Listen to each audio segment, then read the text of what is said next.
ಭಾಗ 2ರ ಪಠ್ಯಪುಸ್ತಕ, ಅಂದರೆ 2ನೇ ಸೆಮಿಸ್ಟರ್. ಅದರಲ್ಲಿ SSLE ಫಸ್ಟ್ ಪಾಠ ಇದೆ, ಸಾಮಾಜಿಕ ಮತ್ತು ಧಾರ್ಮಿಕ ಸುಧಾರಣೆಗಳು. ಈ ಪಾಠದ ಅಭ್ಯಾಸ ಪ್ರಶ್ನೋತ್ತರಗಳನ್ನು ನೋಡೋಣ. ನಮ್ಮ ಯೂಟ್ಯೂಬ್ ಚಾನಲ್ನಲ್ಲಿ 7ನೇ ತರಗತಿಯವರಿಗೆ ಕನ್ನಡ, ಸಮಾಜ ವಿಜ್ಞಾನ ವಿಷಯದಲ್ಲಿ ಎಲ್ಲ ಪಾಠಗಳ ನೋಟ್ಸ್, ಕ್ವಶನ್ ಆನ್ಸರ್ಸ್ಗಳು ಸಿಗ್ತಾವೆ.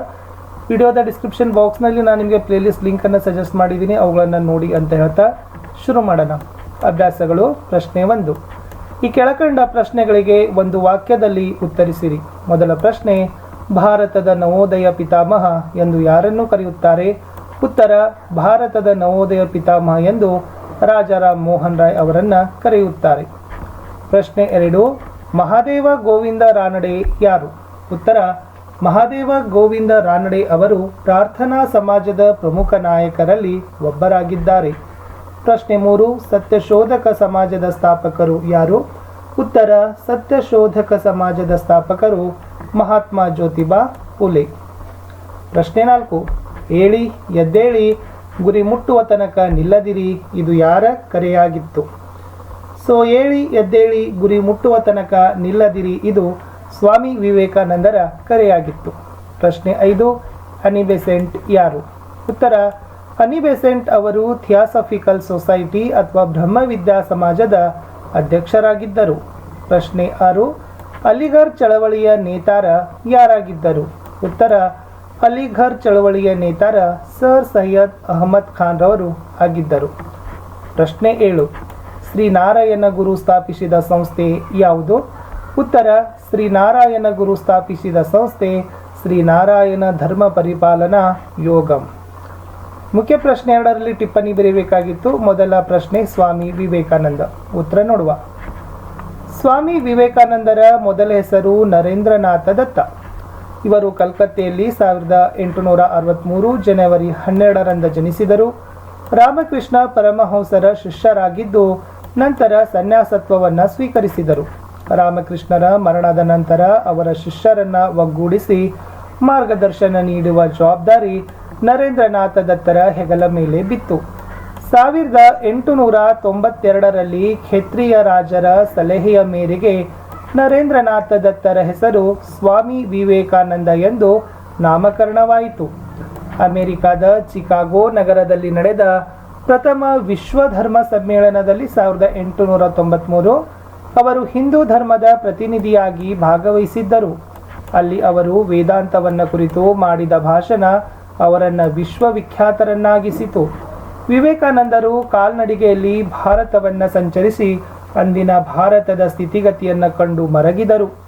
ವಿವೇಕಾನಂದರು ರಾಮಕೃಷ್ಣ ಮಿಷನ್ ಸ್ಥಾಪಿಸಿ ಅದರ ಮೂಲಕ ಮಾನವ ಹಿತ ಮತ್ತು ಸಮಾಜ ಸೇವೆಯನ್ನು ನಿರಂತರವಾಗಿ ನಡೆಸಿಕೊಂಡು ಹೋದರು.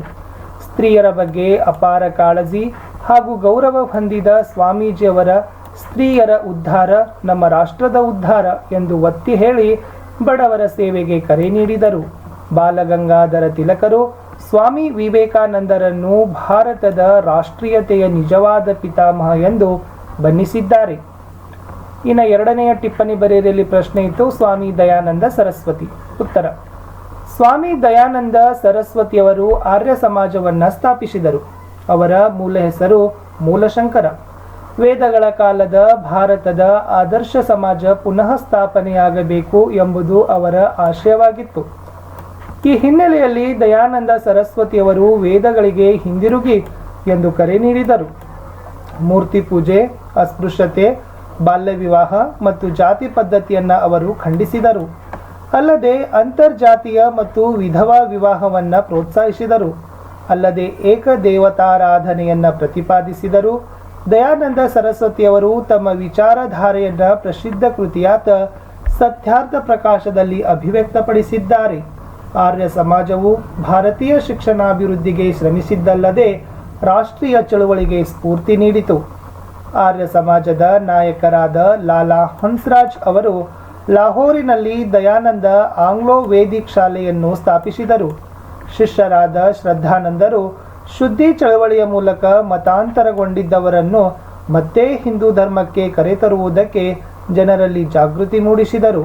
ದಯಾನಂದರು ಕೇವಲ ಜನ್ಮದ ಆಧಾರದಲ್ಲಿ ಬ್ರಾಹ್ಮಣರು ಅಧಿಕಾರ ಪಡೆಯುವುದನ್ನು ತಿರಸ್ಕರಿಸಿದರು. ಸ್ತ್ರೀಯರು ಸಹಿತ ಎಲ್ಲರಿಗೂ ವೇದಗಳನ್ನು ಕಲಿಯುವ ಅಧಿಕಾರವಿದೆ ಎಂದು ಘೋಷಿಸಿದರು. ಗೋಪೂಜೆಯನ್ನು ಪ್ರತಿಪಾದಿಸಿದರು. ಸಂಕ್ಷಿಪ್ತವಾಗಿ ಹೇಳುವುದಾದರೆ ಆರ್ಯ ಸಮಾಜವು ಸ್ವರಾಜ್ಯ ಮತ್ತು ಸ್ವದೇಶಿ ಭಾವನೆಯನ್ನು ಪ್ರಚೋದಿಸಿದ ಒಂದು ಆಂದೋಲನವಾಗಿತ್ತು. ಮೂರನೇ ಟಿಪ್ಪಣಿ ಬರೆಯಿರಿ. ಪ್ರಶ್ನೆ, ಸರ್ ಸೈಯದ್ ಅಹಮದ್ ಖಾನ್. ಉತ್ತರ, ಸರ್ ಸೈಯದ್ ಅಹಮದ್ ಖಾನ್ 1817ರಲ್ಲಿ ದಿಲ್ಲಿಯಲ್ಲಿ ಜನಿಸಿದ ಇವರು ಬ್ರಿಟಿಷ್ ಈಸ್ಟ್ ಇಂಡಿಯಾ ಕಂಪನಿಯಲ್ಲಿ ನ್ಯಾಯಾಂಗ ಅಧಿಕಾರಿಯಾಗಿ ನೇಮಕಗೊಂಡರು.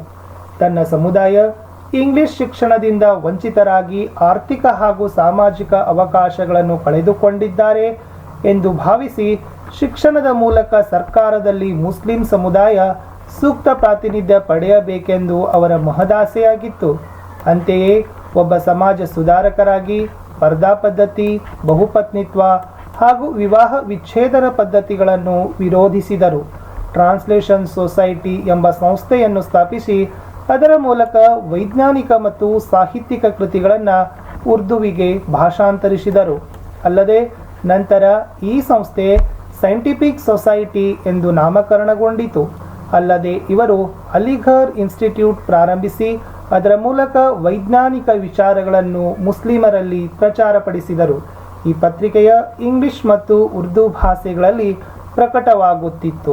ಕಡೆಯ ಪ್ರಶ್ನೆ ಹಾಗೂ ಪಾಠದ ಕಡೆಯ ಮತ್ತು ಟಿಪ್ಪಣಿಯಲ್ಲಿರ್ತಕ್ಕಂಥ ಅಂತಿಮ ಪ್ರಶ್ನೆ, ಶ್ರೀನಾರಾಯಣ ಗುರು. ಉತ್ತರ, ಓರ್ವ ಪ್ರಮುಖ ಸಂತ ಮತ್ತು ಸಮಾಜ ಸುಧಾರಕರಾಗಿ ಪ್ರಸಿದ್ಧಿ ಹೊಂದಿದ್ದಾರೆ.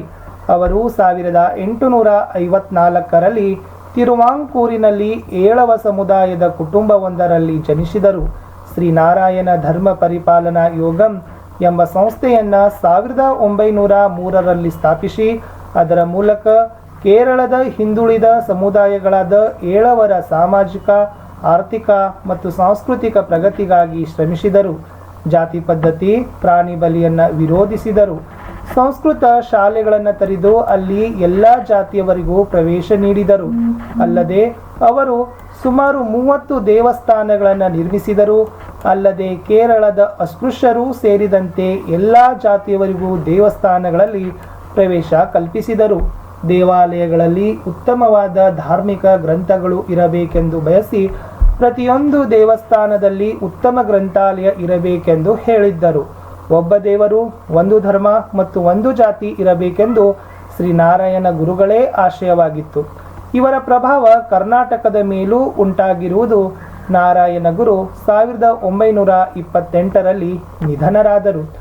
ಇಷ್ಟಿತ್ತು 7ನೇ ತರಗತಿಯ 13ನೆಯ ಪಾಠ ಸಾಮಾಜಿಕ ಮತ್ತು ಧಾರ್ಮಿಕ ಸುಧಾರಣೆಗಳು. ನಾವು ಅಭ್ಯಾಸ ಪ್ರಶ್ನೋತ್ತರಗಳನ್ನು ನೋಡಿದ್ದೀವಿ. ಇದೇ ತರಹದ ಕನ್ನಡ ಮತ್ತು ವಿಜ್ಞಾನದ ಪಾಠಗಳ ಪ್ರಶ್ನೋತ್ತರಗಳಿಗಾಗಿ ನಮ್ಮ ಯೂಟ್ಯೂಬ್ ಚಾನಲನ್ನು ಸಬ್ಸ್ಕ್ರೈಬ್ ಮಾಡಿ. ನಮ್ಮದೇ ಒಂದು ವಾಟ್ಸಪ್ ಚಾನಲದ ಲಿಂಕನ್ನು ಕೊಟ್ಟಿದ್ದೀನಿ, ಅದಕ್ಕೂ ಕೂಡ ಜಾಯ್ನ್ ಆಗಿ. ನಮ್ಮದೇ ಒಂದು ಟೆಲಿಗ್ರಾಮ್